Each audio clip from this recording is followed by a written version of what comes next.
Shalom, selamat bertemu dalam program Gospel Talk. Tuhan Yesus memberkati. Puji Tuhan, kita dapat bertemu lagi dalam program Gospel Talk di minggu berjalan ini. Kita berdoa terlebih dahulu sebelum kita memulai program ini. Mari kita berdoa. Bapa, dalam nama Tuhan Yesus, kami menyerahkan program ini ke dalam pertolongan-Mu. Biarlah Engkau menolong hamba, menolong semua saudara di mana saja video ini dapat diakses. Biarlah oleh pertolongan Roh-Mu kami dapat belajar dari Tuhan melalui program ini. Karena itu berkatilah program ini Bapa, di dalam nama Tuhan Yesus. Amin. Iya, saudara-saudara, pada saat ini kita akan belajar tentang teologia dan belajar untuk berteologia. Dan untuk kesempatan saat ini saya mengajak kita memikirkan satu tema, yakni mendesaknya mengembalikan teologia dalam kehidupan bergereja pada masa kini. Ya. Jadi tema besar kita, mendesaknya mengembalikan teologia dalam kehidupan bergereja pada masa kini. Nah, tema ini kita akan memikirkannya dalam beberapa kali perjumpaan. Ya, dalam beberapa kali perjumpaan. Nah, kenapa ya timbul pertanyaan mengapa saya memilih tema ini? Ya, mendesaknya mengembalikan teologia dalam kehidupan bergereja. Masalahnya adalah saat ini banyak orang mulai berpikir bahwa teologi itu tidak penting, bahwa doktrin itu tidak penting. Ya, seperti itu. Bahwa itu sama dengan mengatakan teori itu tidak penting. Yang penting prakteknya. Padahal bagaimana mungkin ada praktek tanpa teori? Ya. Sebaliknya bagaimana mungkin ada teori tanpa praktek? Karena itu saudara, ya, penting sekali untuk kita memikirkan mendesaknya mengembalikan teologia dalam kehidupan bergereja, khususnya pada masa kini.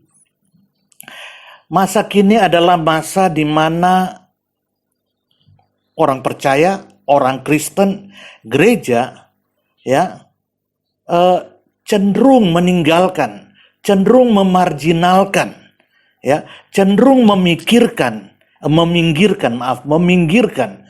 teologia dalam kehidupan bergereja. Jadi saudara, pada akhir-akhir ini saudara pasti bertemu dengan fenomena ini. Ya, ada yang menekankan pentingnya teologia, ada yang menekankan nggak penting itu. Yang penting adalah praktek. Seperti itu. Itu realita yang kita hadapi saat ini. Pada masa kini juga banyak orang ya menjauhi teologi karena berpikir bahwa teologi itu adalah sumber perdebatan, sumber perpecahan, bahkan ya sumber peperangan antar agama.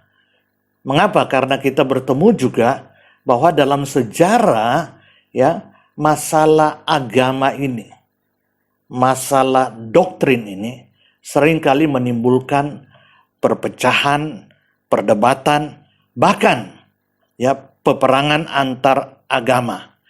Karena itu muncullah berbagai usaha untuk meninggalkan doktrin, meninggalkan teologi, khususnya eksklusivitas doktrin pada masing-masing kepercayaan. Ada kecenderungan itu. Maka karena itu berkembanglah, termasuk yang paling terkenal adalah pluralisme agama dan pluralisme teologi. Ya, dengan motonya bahwa semua agama sebenarnya sedang menuju kepada satu realitas ilahi, hanya mendekatinya dengan berbeda-beda perspektif. Jadi agama itu hanya perspektif, ya, tetapi realitas di mana kita menuju itu sama, realitas ilahi seperti itu. Jadi ngapain harus ribut kalau itu perspektif sama nilainya, ya? Yang paling penting kemana perspektif itu dituju, yakni realitas ilahi. Maka muncullah pluralisme agama, ya. Dari pluralisme agama, maka semua agama mulai menggali potensi pluralisme teologianya, ya. Untuk apa? Untuk menghindari segala perpecahan, baik perpecahan antar agama maupun intern agama itu sendiri. Inilah yang menjadikan teologi, termasuk doktrin di dalamnya, cenderung menghilang, ya, apalagi yang bersifat eksklusivitasnya, ya, seperti itu. Jadi inilah realita yang kita hadapi. Padahal saudara, tidak mungkin ada gereja, tidak mungkin ada kekristenan, tidak mungkin ada kehidupan Kristen tanpa teologi, tidak mungkin, ya. Jadi bagaimana mungkin kita mau menghilangkan teologi? Ya, tidak mungkin ada gereja, ada kekristenan, ada kehidupan Kristen tanpa teologi. Sebaliknya saudara, tidak mungkin ada teologi tanpa gereja, tanpa kekristenan, tanpa kehidupan Kristen. Karena teologi harus bermuara pada gereja, pada kekristenan, pada kehidupan Kristen, seperti itu. Jadi tidak mungkin kita menghilangkan teologi, termasuk doktrin di dalamnya. Ini sangat penting, ya. Teologi sejati ada dalam keutuhan. Keutuhan apa? Keutuhan ortodoksi, ortopati, ortopraksi. Ini apa ini? Istilah ini. Ortodoksi artinya ajaran yang benar sesuai dengan Alkitab, ya. Jadi itu ortodoksi, ajaran yang benar sesuai Alkitab. Ortopati, perasaan, kecintaan yang benar terhadap ajaran yang benar, yang berdasarkan Alkitab tadi, berdasarkan ortodoksi. Jadi ortopati adalah kecintaan, kesukaan, ketertarikan, jadi bersifat emosi terhadap ortodoksi, terhadap ajaran yang benar. Jadi ortodoksi yang benar seharusnya melahirkan ortopati. Ini seperti dalam pendidikan, dalam ilmu pendidikan, ya. Pendidikan dikatakan pendidikan jikalau, ya, mempengaruhi secara kognitif, teoritis, tetapi juga secara afektif, menimbulkan kecintaan, kerinduan dari murid untuk belajar, ya. Seharusnya, ya. Yang ketiga, jadi yang pertama tadi harus ada dalam keutuhan ortodoksi, ajaran yang benar, ortopati, perasaan kecintaan atas ortodoksi, atas ajaran yang benar itu. Dan yang ketiga adalah ortopraksi, kelakuan, praktek hidup yang benar sesuai dengan ortodoksi dan ortopati, ya. Kalau ini tidak terjadi, maka ini belum teologi. Kalau teologi tanpa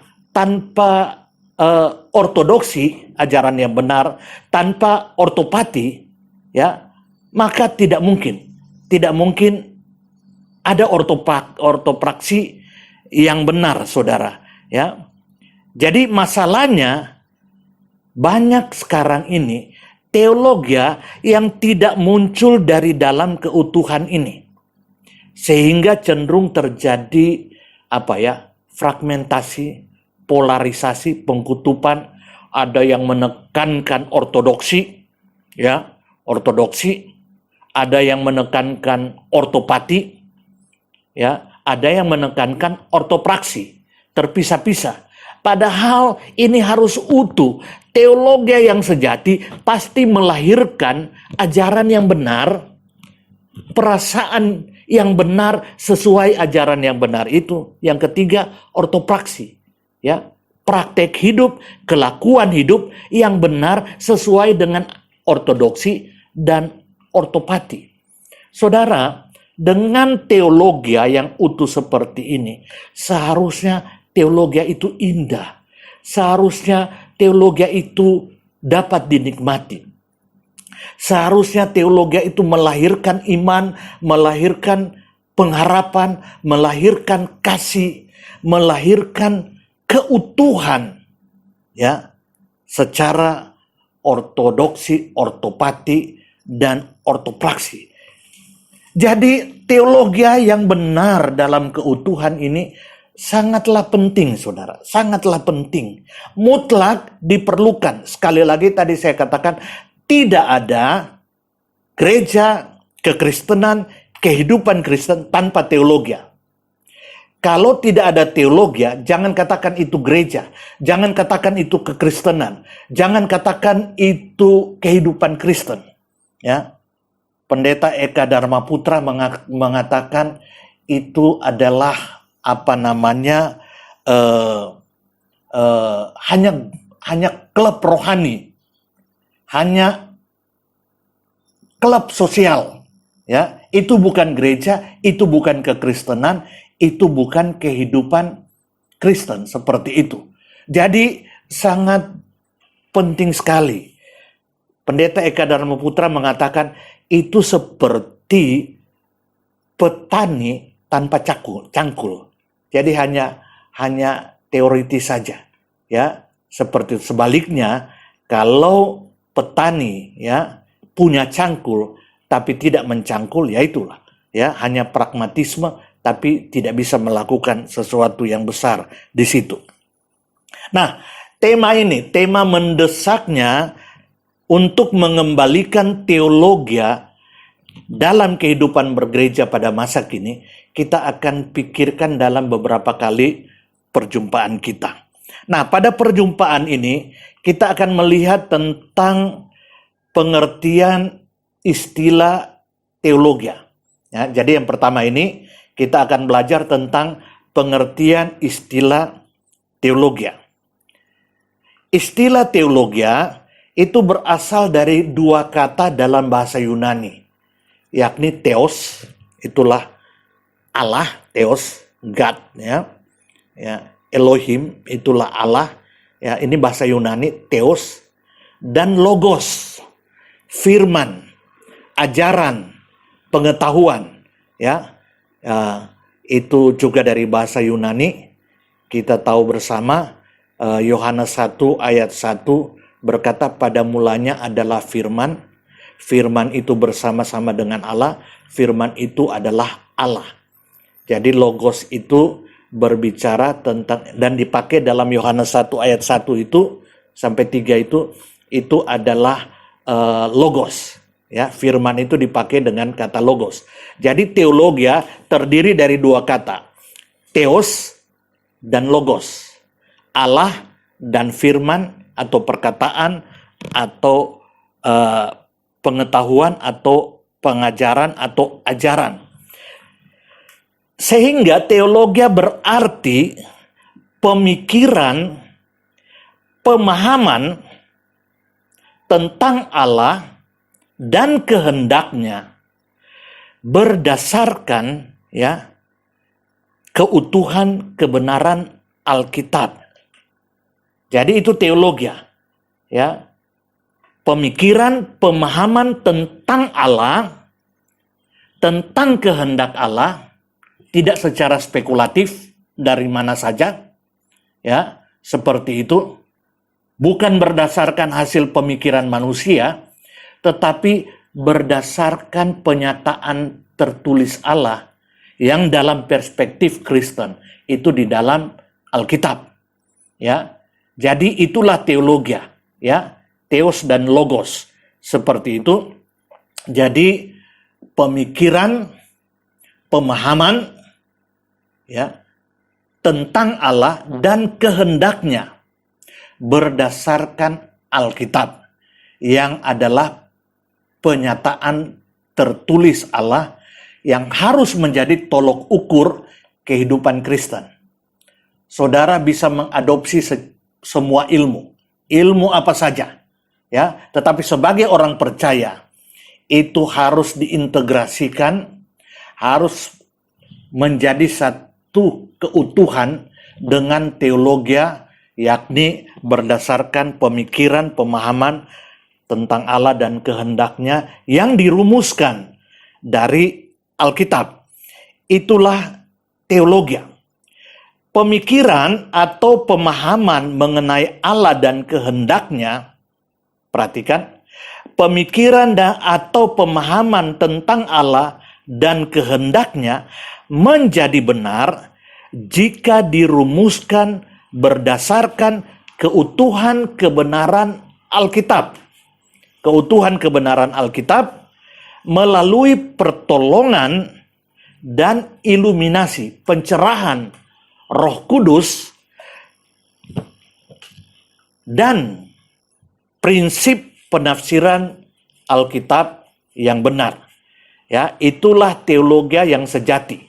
Ya, teologi yang sejati yakni pemikiran atau pemahaman tentang Allah dan kehendaknya, ya, yang dirumuskan berdasarkan keutuhan Alkitab melalui pertolongan Roh Kudus dan, ya, prinsip penafsiran yang benar, ya, prinsip penafsiran yang benar, ya.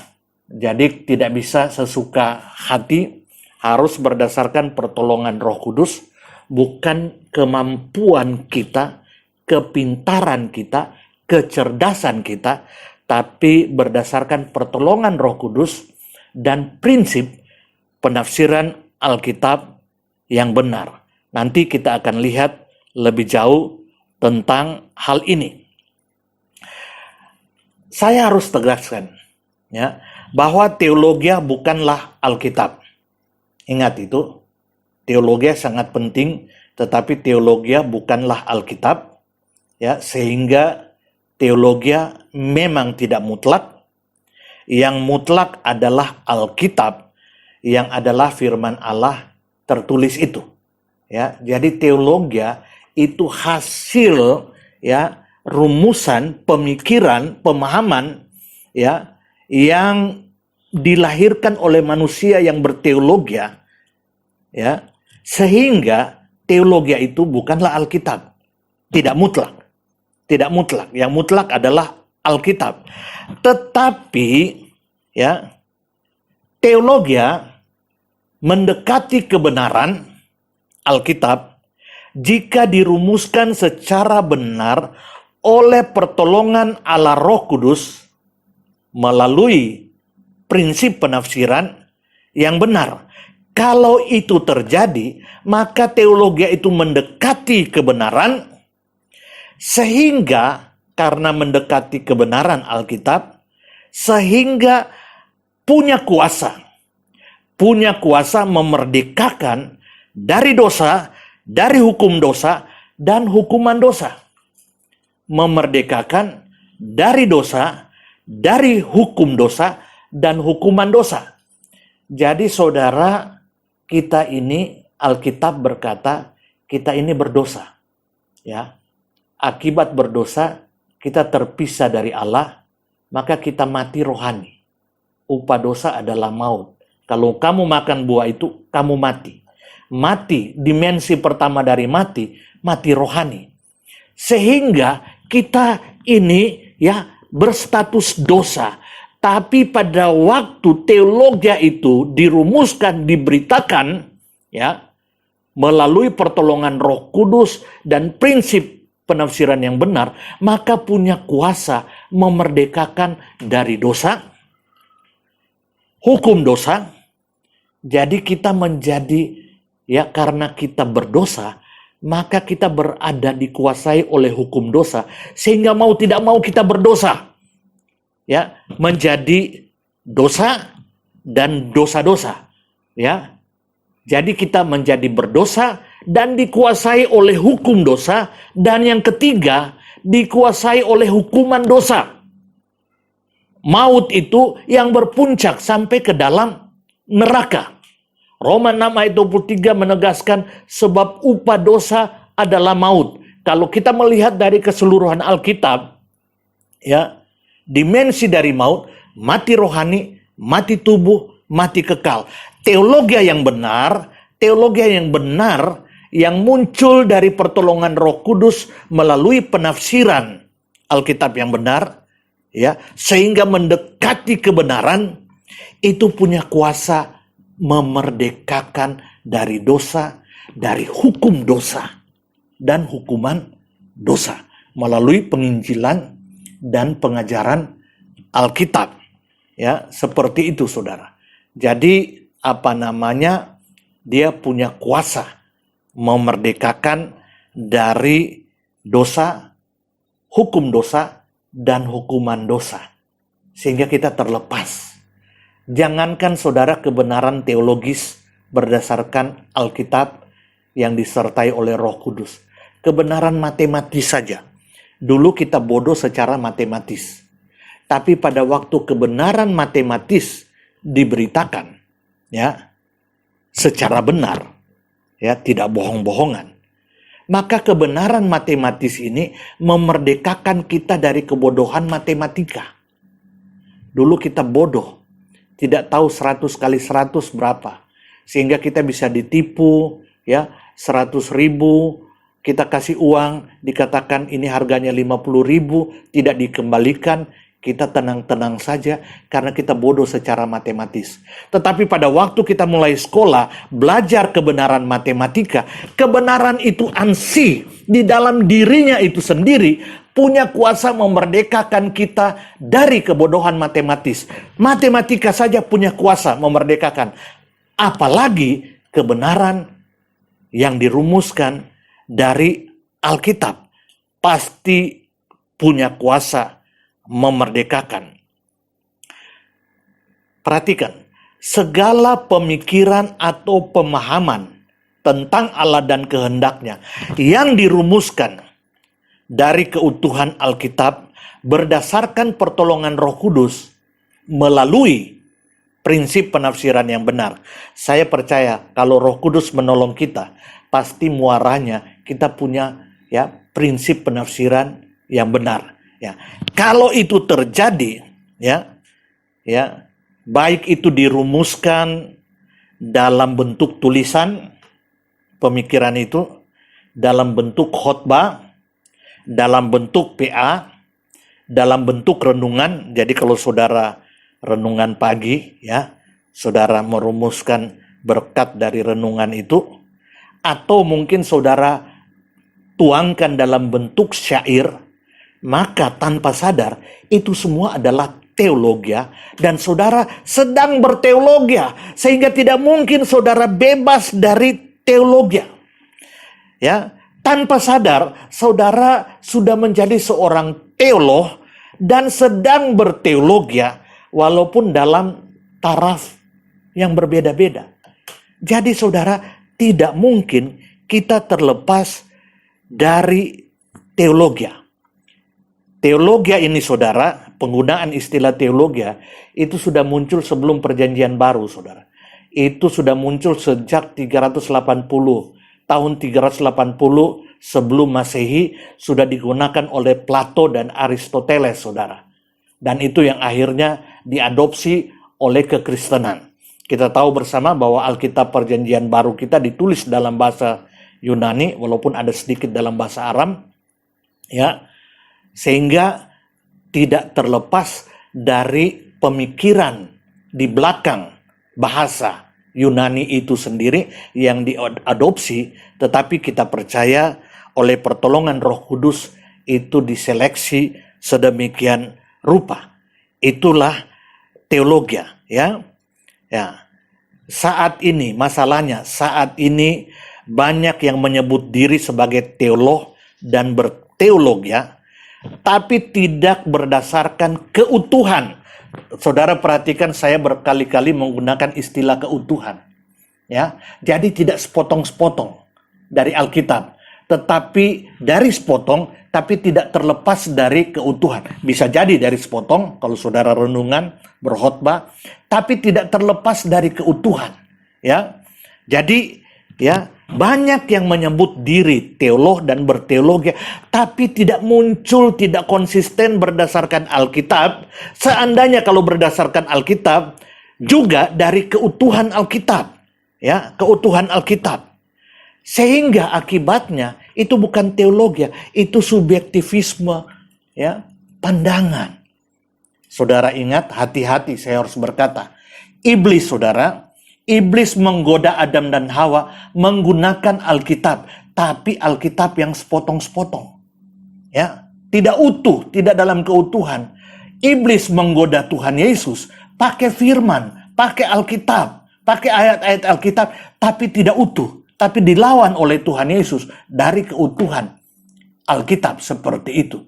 Jadi hati-hati, kalau saudara membangun pemahaman tidak berdasarkan keutuhan Alkitab, maka tanpa sadar saudara berteologi dalam tanda kutip dengan taraf iblis, saudara. Jadi tidak semua orang yang berdiri di mimbar yang menulis tentang rumusan pemikiran itu benar-benar seorang teolog dan sedang berteologi. Jadi penting sekali sehingga kita terhindar dari kesesatan, kita terhindar dari subjektivisme teologi, kita terhindar dari sinkretisme teologi. Seperti itu, saudara. Jadi ini penting untuk kita, ya. Ini penting untuk kita. Ya, kita akan lanjutkan melihat bagian berikutnya. Jadi kita sudah belajar tadi tentang istilah teologi, ya. Jadi saudara, sekali lagi, jangan anti teologi. Tidak ada gereja, tidak ada kekristenan tanpa teologi. Ya, jadi sekali lagi, kalau ada yang mau menghindari atau melarang kita berteologi, bahkan menyoroti segala bentuk teologi berdasarkan teologi, ya, sehingga terkesan berdebat, ya, itu bukan berdebat, tapi memproporsikan, ya, itu seharusnya tidak menimbulkan perpecahan, tetapi merumuskan, ya, mengevaluasi segala bentuk teologi. Itu yang pertama. Yang kedua, ya, yang kedua sekarang adalah hubungan teologi dengan dogma dan doktrin. Nah, ini dia lagi. Apa hubungan teologi dengan dogma dan doktrin? Itu istilah yang sering kita dengar, dogma, doktrin. Apa hubungan teologi dengan dogma dan doktrin? Dogma dalam bahasa Yunani merupakan kesimpulan otoritatif yang berwenang, yang penuh kuasa, dan bersifat mengikat. Itu dogma. Jadi kesimpulan otoritatif, ya, yang punya wibawa, yang bersifat mengikat, ya, seperti keputusan-keputusan, ketetapan-ketetapan, aturan-aturan, dan ketentuan hukum bisa saja berisi sanksi. Jadi kalau dilanggar ada sanksinya, ya. Kita tahu bersama, baik di dalam Alkitab maupun di sejarah gereja, sering diadakan konsili dan dibuat keputusan-keputusan. Itu menjadi dogma. Itu artinya dogma, ya, keputusan-keputusan, ketetapan-ketetapan, ya, gereja. Sebenarnya ini pengertian umum, ya, tetapi di dalam gereja itu ya dirumuskan dari Alkitab, teologia, ya, yang bersifat mengikat, bahkan ada sanksinya. Itu bisa dikucilkan, bisa mendapat siasat gereja kalau dilanggar. Lembaga Alkitab Indonesia menerjemahkan kata dogma ini dengan kata perintah, keputusan, ketetapan, atau ketentuan. Ya, contohnya ya, dalam Lukas 2 ayat 1 ya, dikatakan begini. Pada waktu itu Kaisar Agustus mengeluarkan suatu perintah. Kaisar Agustus mengeluarkan satu perintah. Kata perintah ini bahasa aslinya itu dogma dan diterjemahkan dalam bahasa Inggris khususnya King James Version itu dengan kata doktrin, dogma seperti itu, ya, perintah, instruksi. Ya, jadi dikatakan pada waktu itu Kaisar Agustus mengeluarkan suatu perintah menyuruh mendaftarkan semua orang di seluruh dunia. Kata perintah itu dari kata dogma dalam bahasa Yunani. Kisah Rasul 16 ayat 4. Dalam perjalanan keliling dari kota ke kota, Paulus dan Silas menyampaikan keputusan-keputusan yang diambil para rasul dan para penatua di Yerusalem dengan pesan supaya jemaat-jemaat menurutinya. Keputusan-keputusan, kata keputusan-keputusan itu dari kata dogma dalam bahasa Yunani. Jadi dogma ini adalah keputusan-keputusan yang dibuat dalam persidangan gereja. Mungkin yang pertama ini ya, konsili pertama di Yerusalem. Ya, hasil keputusan ini disebarkan oleh Paulus dan Silas ya kepada semua jemaat supaya jemaat-jemaat ini menurutinya. Inilah dogma. Ini dogma ya, keputusan-keputusan ya. Kisah Rasul 17 ayat 7. Dan Yason menerima mereka menumpang di rumahnya. Mereka semua bertindak melawan ketetapan-ketetapan Kaisar dengan mengatakan bahwa ada seorang raja lain yaitu Yesus. Zaman itu saudara, kalau ada orang yang mengatakan Yesus adalah Tuhan dan Rajaku, ya, Tuhanku, Kuriosku, Rajaku, itu mati. Tapi mereka tetap melawan, itu ketentuan dari Kaisar. Tapi mereka melawan dengan tetap memberitakan Yesus, Kurios dan Raja, ya, Tuhan dan Raja. Dan istilah ketetapan-ketetapan Kaisar itu dipakai kata dogma. Ya. Jadi bersifat umum juga ya. Ketetapan-ketetapan Kaisar itu dalam bahasa Yunani itu dogma. Ya. Ketetapan-ketetapan gereja juga itu dogma. Ya. Jadi ini adalah ketetapan. Efesus 2 ayat 15. Sebab dengan matinya sebagai manusia, ia telah membatalkan hukum Taurat dengan segala perintah dan ketentuannya untuk menciptakan keduanya menjadi satu manusia baru di dalam dirinya dan dengan itu mengadakan damai sejahtera. Perhatikan kata ketentuannya itu dari kata bahasa Yunani dogma. Jadi diterjemahkan dengan kata ketentuan. Dalam Kolose 2 ayat 14, dengan menghapuskan surat hutang yang oleh ketentuan-ketentuan hukum mendakwa dan mengancam kita, dan itu ditiadakannya dengan memakukannya pada kayu salib. Kata ketentuan-ketentuan hukum, ketentuan-ketentuan itu dari bahasa Yunani dogma. Jadi inilah dogma saudara, ya, segala keputusan, ketetapan, ketentuan yang dirumuskan oleh yang berwenang dan itu mengikat semuanya. Jadi mengikat, termasuk mengikat gereja kalau itu diputuskan oleh gereja. Sayang sekali kita sekarang krisis dogma. Ada berbagai isu tapi gereja tidak berkumpul karena gereja sudah terpecah-pecah, tidak ada lagi teologia, sehingga tidak ada konsili lagi yang merumuskan ketetapan-ketetapan ini. ya, yang merumuskan ketetapan-ketetapan ini yang harus dilaksanakan oleh gereja. Kalau tidak dilaksanakan, ada sanksi, ada sanksinya, bahkan sanksi hukum gereja seperti itu. Jadi itulah dogma, ya. Sekarang doktrin. Doktrin itu apa? Ya. Doktrin, kata doktrin bahasa Latinnya doctrina, yang artinya teaching, pengajaran, ya. Kamus Besar Bahasa Indonesia menerjemahkan dengan istilah ajaran yang bersistem, yang memiliki sistem. Itulah doktrin. Ajaran yang bersistem.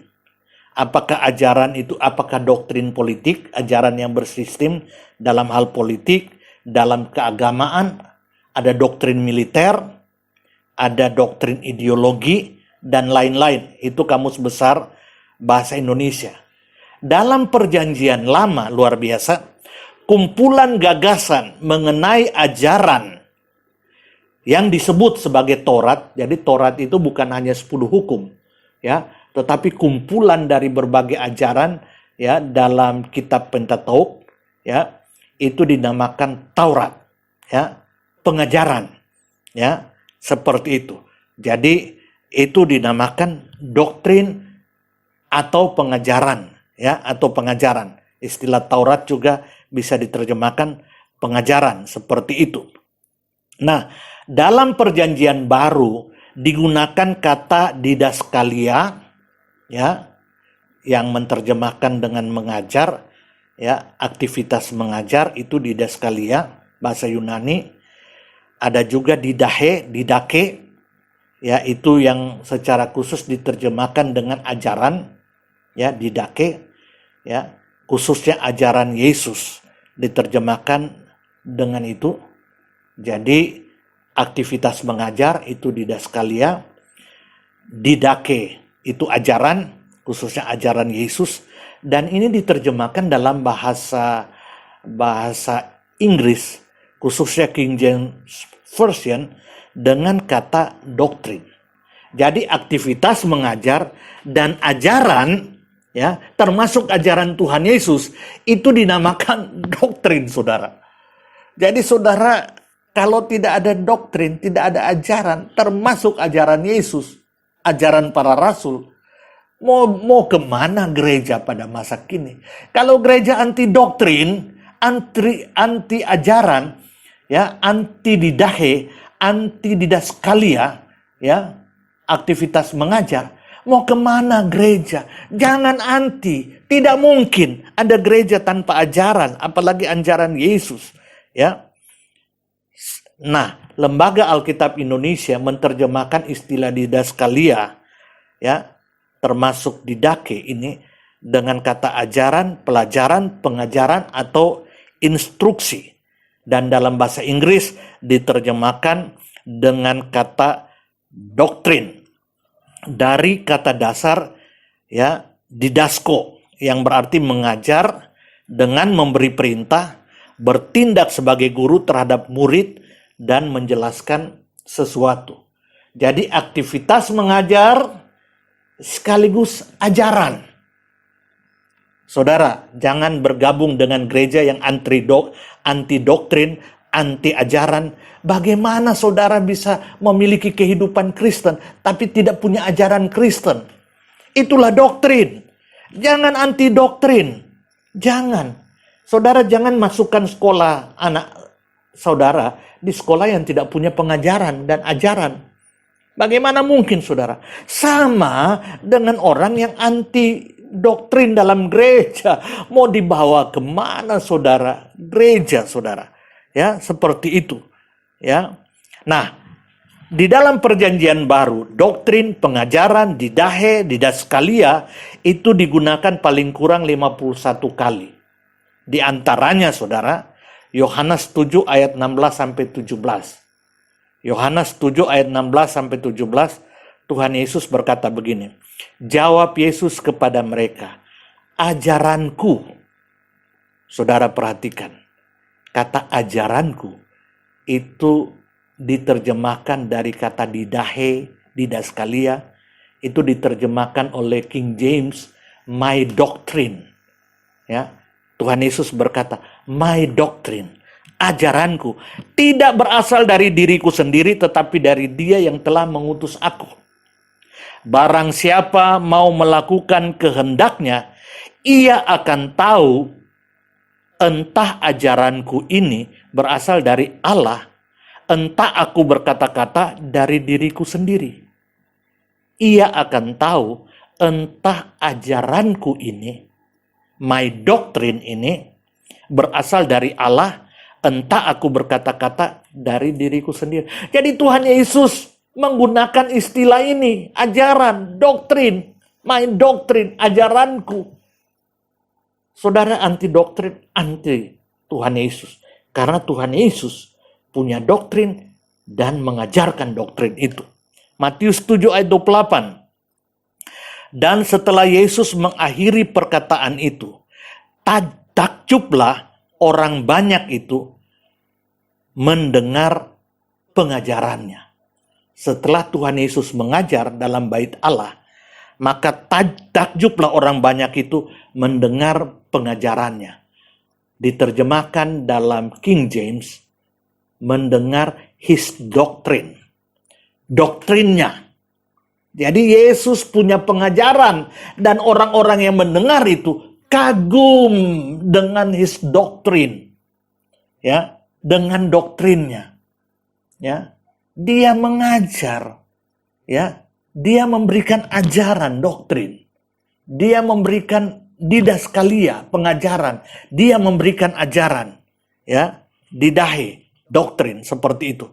Jadi jangan anti dengan doktrin, saudara. Titus 1 ayat 9. Dan berpegang kepada perkataan yang benar, yang sesuai dengan ajaran yang sehat. Sound doctrine, ajaran yang sehat. Ini diterjemahkan secara sama, baik King James, baik New American Standard, maupun New International Version. Ya, ajaran yang sehat. Ya, sound doctrine. Ya, kita sekarang kehilangan sound doctrine, ya, bukan saja kehilangan doktrin, kehilangan sound doctrine. Doktrin saja hilang karena anti doktrin, apalagi sound doctrine, ajaran yang sehat. Ya, jadi saudara, istilah doktrin digunakan. 2 Timotius 4 ayat 2. Beritakanlah firman, siap sedialah baik atau tidak baik waktunya, nyatakanlah apa yang salah, tegurlah dan nasihatilah dengan segala kesabaran dan pengajaran. Ya, itu dipakai istilah doktrin. King James, ya, menerjemahkan dengan instruction, ya. New American Standard, NIV menerjemahkan seperti itu juga. Ya. 2 Timotius 3 ayat 16. Segala tulisan yang diilhamkan Allah memang bermanfaat untuk mengajar. Ya, jadi diterjemahkan dengan kata doktrin juga. Ya, didahe, didaskalia dalam bahasa Yunani. Ya, King James Version menerjemahkan dengan kata doktrin. New American Standard, New International Version menerjemahkan, ya, dengan kata teaching, tapi bahasa aslinya sama, ya. Jadi Alkitab itu, ya, bermanfaat untuk mengajar, ya, untuk doktrin, untuk teaching, untuk didaskalia, ya, seperti itu. Jadi saudara, perjanjian baru setelah Tuhan Yesus, para rasul, ya, juga menggunakan istilah doktrin. Mereka mengajar, mereka didaskalia, aktivitas mengajar, dan mereka memberikan ajaran, didahe, doktrin, saudara. Jadi jangan anti doktrin. Tidak ada gereja tanpa doktrin. Tidak ada kekristenan, kehidupan Kristen tanpa doktrin. Tapi ingat, kita dipanggil untuk memiliki dan bertumbuh dalam doktrin yang sehat. Rupanya ada doktrin yang tidak sehat, yang bukan berasal dari keutuhan Alkitab. Kita sudah diperingatkan, ya, hati-hati, ya. Ada doktrin yang tidak berasal dari keutuhan Alkitab, sepotong-sepotong. Itu seperti iblis merumuskan dari potongan-potongan Alkitab yang bertentangan malah, ya, seperti itu. Ya, baik menggoda Hawa maupun menggoda Tuhan Yesus. Itu pakai Alkitab tapi tidak dari keutuhan. Jadi kita dipanggil untuk memiliki dan bertumbuh. Kita hanya bisa dewasa dengan doktrin. Bertumbuh dalam doktrin yang sehat. Berarti ada yang tidak sehat. 1 Timotius 4 ayat 6 berkata, dengan selalu mengingatkan hal itu kepada saudara-saudara kita, engkau akan menjadi seorang pelayan Kristus yang baik, terdidik dalam soal-soal pokok iman kita dan dalam ajaran sehat yang telah kau ikuti selama ini. Kata ajaran sehat itu diterjemahkan dengan kata good doctrine. Ajaran sehat. Jadi perhatikan ya, ada ajaran sehat, ada tidak sehat. Jadi sangat penting saudara ya. 2 Timotius 4 ayat 2-3. Beritakanlah firman, siap sedialah baik atau tidak baik waktunya, nyatakanlah apa yang salah, tegurlah dan nasihatilah dengan segala kesabaran dan pengajaran. Pengajaran itu diterjemahkan bahasa Inggris kata doktrin dari didahe, dari didaskalia. Karena akan datang waktunya, orang tidak dapat lagi menerima ajaran sehat. Sound doctrine. Ya, tetapi mereka akan mengumpulkan guru-guru menurut kehendaknya untuk memuaskan keinginan telinganya. Jadi kalau kita tidak berdoktrin, kita tidak mungkin punya ajaran sehat. Kalau kita tidak punya ajaran sehat, kita kacau, liar, terombang-ambing, tersesat, saudara. Doktrin penting, jangan anti doktrin. Ya, kita juga diingatkan bahwa ada doktrin palsu yang tidak bersumber dari Alkitab. 1 Timotius 6 ayat 3-4. Jika seorang mengajarkan ajaran lain dan tidak menurut perkataan sehat, yakni perkataan Tuhan kita Yesus Kristus, dan tidak menurut ajaran yang sesuai dengan ibadah kita, ia adalah seorang yang berlagak tahu, padahal tidak tahu apa-apa. Penyakitnya ialah mencari-cari soal dan bersifat bersilat kata yang menyebabkan dengki, cidra, fitnah, dan curiga. Jadi rupanya ada ajaran lain, ya, tidak menurut ajaran yang sesuai dengan ibadah kita. Dipakai istilah the doctrine, ya, the doctrine. Seperti itu. Efesus 4 ayat 14. Sehingga kita bukan lagi anak-anak yang diombang-ambingkan oleh rupa-rupa angin pengajaran. Rupa-rupa angin doktrin. Rupanya ada angin doktrin yang sesat, saudara. Oleh permainan palsu manusia dalam kelicikan mereka yang menyesatkan. Ya, begitu juga dalam Kolose 2 ayat 20. Ya, dalam Ibrani 13 ayat 9 dikatakan, janganlah kamu disesatkan oleh berbagai-bagai ajaran asing. Rupanya ada strange doctrines, bahasa Inggrisnya, ya, ajaran asing. Jadi kita diingatkan, ada ajaran benar, ada doktrin benar, tapi ada ajaran palsu. Hati-hati. Dan doktrin yang benar ini penting untuk kita dapat bertumbuh dalam iman. Tanpa doktrin tidak mungkin. Jadi kita dapat simpulkan, dogma bermakna ketetapan, keputusan, ketentuan, dan dogma berasal dari doktrin. Perhatikan, dogma itu bersifat perintah, ketetapan, keputusan, ketentuan, tetapi dia berasal dari doktrin, dari ajaran. Tapi dogma juga dapat diajarkan sebagai doktrin. Dogma berasal dari doktrin. Setelah dogma menjadi doktrin, dogma pun dapat diajarkan menjadi doktrin. Pada umumnya dalam Alkitab, dogma berasal dari doktrin, ya, pengajaran, yakni pengajaran dari Tuhan Yesus maupun para rasul. Teologia adalah segala pemikiran dan pemahaman yang tentang Allah dan kehendaknya, yang dirumuskan berdasarkan keutuhan kebenaran Alkitab. Dan teologia ini, perhatikan, teologia yang dirumuskan ya dari keutuhan kebenaran Alkitab itu menjadi isi dari doktrin dan dogma. Perhatikan ya. Jadi dogma itu bersifat umum ya, perintah, ketetapan, doktrin, ajaran itu bersifat umum, bisa digunakan oleh siapa saja. Tetapi doktrin yang teologis, yang alkitabiah, yang sesuai firman, itu doktrin yang teologis, berdasarkan rumusan teologia, berdasarkan keutuhan kebenaran Alkitab.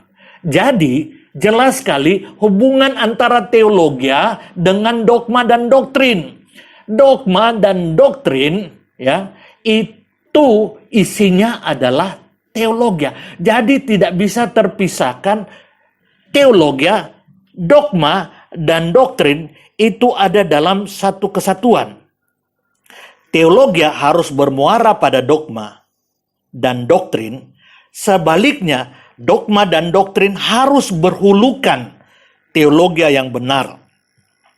Karena teologia bersumber dari keutuhan kebenaran Allah dalam Alkitab, maka teologia yang sejati pastilah bersifat dogmatis, bersifat doktrinal, yang punya kuasa memerdekakan karena dari rumusan Alkitab. Seperti itu. Jadi sekali lagi saudara, harus berteologia. Doktrin dan dogma kita harus berdasarkan teologi. Jangan anti doktrin, jangan anti dogma. Justru gereja yang sejati didasarkan pada dogma dan doktrin berdasarkan teologi yang benar, hasil rumusan dari keutuhan kebenaran Alkitab melalui pertolongan Roh Kudus, iluminasi Roh Kudus, ya, dan prinsip penafsiran yang benar. Kiranya kebenaran ini saudara, sungguh-sungguh saudara miliki, sehingga tidak ada lagi polemik apakah kita harus berdoktrin atau tidak, berteologi atau tidak. Harus gereja dinamakan gereja kalau punya teologi, punya dogma, punya doktrin saudara. Harus saudara. Ya, kalau saudara anti doktrin, gereja anti doktrin, menamakan diri berteologi tanpa doktrin, tanpa teologi, bertobat saudara. Itu bukan gereja, itu hanya klub rohani, itu hanya aktivitas sosial, ya, kumpul-kumpul, tapi bukan gereja saudara, bukan gereja saudara. Tuhan Yesus memberkati kita. Mari kita berdoa. Anugerah Tuhan Yesus memberkati semua pendengar. Kasih Allah Bapa, kekuatan Allah Roh Kudus menolong untuk memeteraikan pelajaran ini. Tuhan Yesus memberkati.